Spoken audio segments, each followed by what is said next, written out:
Bird flu ने एक बार फिर पूरे देश को हैरान कर दिया है और इसी मुद्दे पर बर्ड फ्लू पर सीएम शिवराज सिंह चौहान ने एक आपात बैठक बुलाई है। चिकित्सा शिक्षा मंत्री विश्वास सारंग भी इस बैठक में शामिल हैं। Chief secretary, principal secretary Manish Rastogi, Mohammad Suleman सहित वरिष्ठ अधिकारी इस बैठक में मौजूद हैं। भारत सरकार की भेजी गई गाइडलाइन पर इस बैठक में चर्चा हो रही है। पोल्ट्री फार्म मालिकों को निर्देश दिए जाएंगे। पोल्ट्री फार्म में पक्षियों के सैंपल लिए जाएंगे। बर्ड फ्लू को लेकर प्रदेश के कई जिलों में अलर्ट जारी है।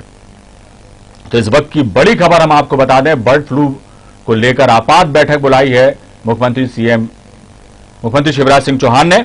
और आइए इस खबर पर हम सीधे चलते हैं। हमारे स्टेट हेड राजेश सक्सेना हमारे साथ लाइव जुड़े हुए हैं। राजेश जी, बर्ड फ्लू का जो है एक बार फिर कहर देखने को मिल रहा है। पूरा देश जो है इससे भयभीत है। मध्य प्रदेश में भी इसका खासा असर देखने को मिल रहा है और यही वजह है कि आपात बैठक आज शिवराज सिंह चौहान ने बुलाई है। बिल्कुल अविनाश जी, अभी कोरोना से पार पाया भी नहीं गया था और बर्ड फ्लू ने जिस तरह से बर्ड फ्लू ने दस्तक दी है, केरल के रास्ते भारत पहुंचा। और मध्य प्रदेश की हम बात करें तो राजस्थान के जरिए उसने मध्य प्रदेश में प्रवेश किया और तमाम सारे जिले फिलहाल अभी इस बर्ड फ्लू से प्रभावित होते दिख रहे हैं। अगर हम भोपाल की बात कर लें, इंदौर की बात कर लें या फिर हम बड़वानी की हम बात करें, कुछ ऐसे स्थान है जहां पर बर्ड फ्लू ने दस्तक दे दी है। ये इस बात से चिन्हित होता है, प्रमाणित होता है कि यहाँ पर कुछ जो चाहे कौवे की बात करें, कौवा मृत वहां पर मिले, कुछ पक्षी मृत मिले और उनके सैंपल लिए गए हैं और उनके सैंपलों की जांच भोपाल के लेबोरेटरी में चल रही है। इसको लेकर सरकार अब पूरी तरीके से गंभीर हो चुकी है कि इसके खतरे को पहले ही भांप लिया जाए और इसको समय रहते हैं इस पर नियंत्रण करने की कोशिश की जाए। और यही कारण है कि आज मुख्यमंत्री शिवराज सिंह चौहान ने मंत्रालय में आपात बैठक बुलाई है। आपात बैठक में चिकित्सा शिक्षा मंत्री विश्वास सारंग भी शामिल हैं। CSPS दोनों को बुलाया गया है, इकबाल सिंह बैस और मनीष रस्तोगी को। उनके साथ मुख्यमंत्री चर्चा कर रहे हैं, बातचीत कर रहे हैं। दूसरी तरफ प्रारंभिक तौर पर जो कुछ स्ट्रेटेजी सरकार ने बनाई है उसके तहत जितने भी मध्य प्रदेश में पोल्ट्री फार्म है उनके जो संचालक हैं उनको दिशा निर्देश भेजे गए हैं कि उनके पोल्ट्री फार्म से सैंपल लिए जाएंगे और सैंपल की जांच की जाएगी और ये देखा जाएगा कि कहीं किसी तरह का बर्ड फ्लू का वायरस उनके पोल्ट्री फार्म में तो नहीं है। दूसरी तरफ पशुपालन विभाग की हम बात करें तो पशुपालन विभाग पूरी तरीके से मुस्तैद है और उसको ताकीद कर दिया गया है कि वो हर उस पक्षी पर नजर रखे। कोई भी पक्षी हो, अगर कहीं वो मृत पाया जाता है, मिलता है, तो तत्काल उसकी जांच की जाए कि आखिर इसकी मौत किन स्थितियों में हुई है। क्या बर्ड फ्लू के चलते इसकी मौत हुई है या फिर अन्य वजह से जो मौत है वो हुई है।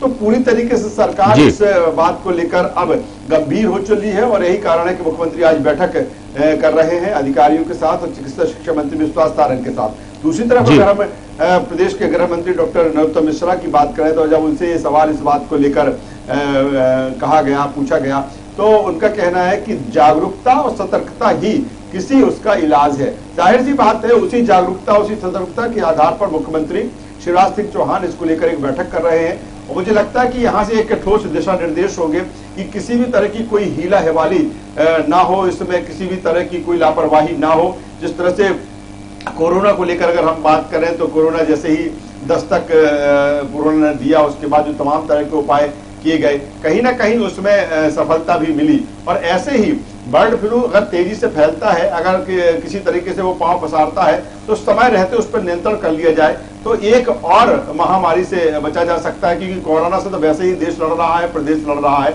और अब चूंकि बर्ड फ्लू की दस्तक है और मध्य प्रदेश कहीं ना कहीं उससे भी प्रभावित है और यही कारण है कि मुख्यमंत्री शिवराज सिंह चौहान की आपात बैठक। जी राजेश जी, यहाँ आप ही की बात से एक बात जोड़ूंगा मैं कि अभी जो कोरोना काल चल रहा था उस पर इम्यूनिटी बढ़ाने के लिए बहुत सारी जो हैं दिशा निर्देश दिए जा रहे थे चिकित्सकों द्वारा भी, और जो कोरोना संक्रमित थे उनकी डाइट को लेकर भी एक दिशा निर्देश थे कि किस तरह का उनका खान पान हो ताकि उनकी इम्यूनिटी बढ़े और कोरोना को वो मात दे पाए, और ऐसा हुआ भी। उसमें एक जो है अंडे को बहुत महत्वपूर्ण माना गया कि अंडा जरूर खाने का जो है डॉक्टर्स जो है देते थे, सलाह दे रहे हैं कि जो कोरोना संक्रमित लोग हैं वो अंडा जरूर खाएं और ताकि उनकी जो इम्यूनिटी बढ़े और कोरोना को वो मात दे सके। अब बर्ड फ्लू आने के बाद और जिस तरह से आपात बैठक हो रही तो निश्चित तौर पर खासतौर से चिकन खाने वालों को लेकर या अंडों के उपयोग पर उनके इस्तेमाल को लेकर भी कहीं ना कहीं कोई दिशा निर्देश जारी हो सकते हैं क्या? बिल्कुल अविनाश जी, जिस तरह से क्योंकि सबसे ज्यादा खतरा मुर्गियों पर ही होता है और अब अक्सर देखने में आया है कि जब बर्ड फ्लू होता है तो खासतौर से इन सब चीजों को ना खाने की हिदायत जरूर दी जाती है। बिल्कुल अविनाश जी, वाजिब सवाल है आपका। और पहले भी जब बर्ड फ्लू को लेकर कुछ साल पहले जब बात आई थी, तब भी बात आई थी कि चिकन को लेकर और अंडों को लेकर। अगर अंडों की हम बात करें अविनाश जी, तो उस समय भी जिस तरह से पूरे देश में और प्रदेश में भी हाहाकार मचा था और लोग कहीं ना कहीं अंडे को अवॉइड करते थे।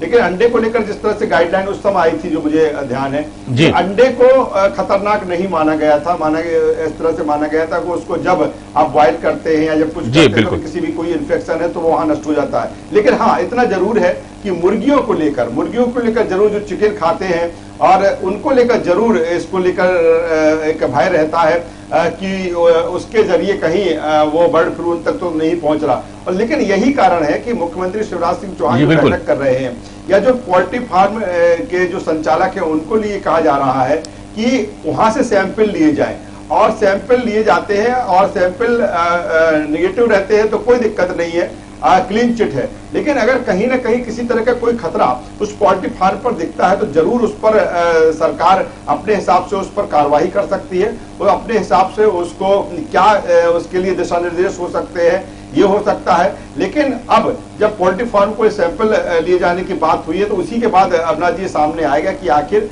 किस तरह की स्थिति इन पोल्ट्री फार्म पर है, और उसके बाद ही सारा कुछ सामने आएगा। बिल्कुल, बर्ड फ्लू के भी क्या हालात हैं कि अभी जो आमतौर पर देखा गया कि सबसे ज्यादा असर कौओं पर देखा गया, कौए ज्यादा प्रभावित हुए हैं, ज्यादा मौतें हुई हैं कौओं की, मध्य प्रदेश में खासतौर से।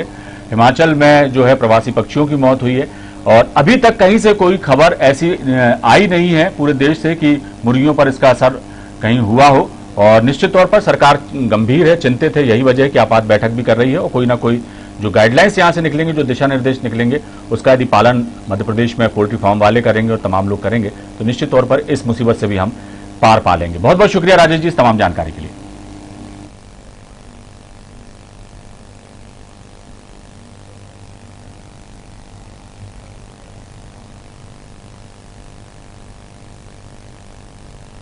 उज्जैन की नीलगंगा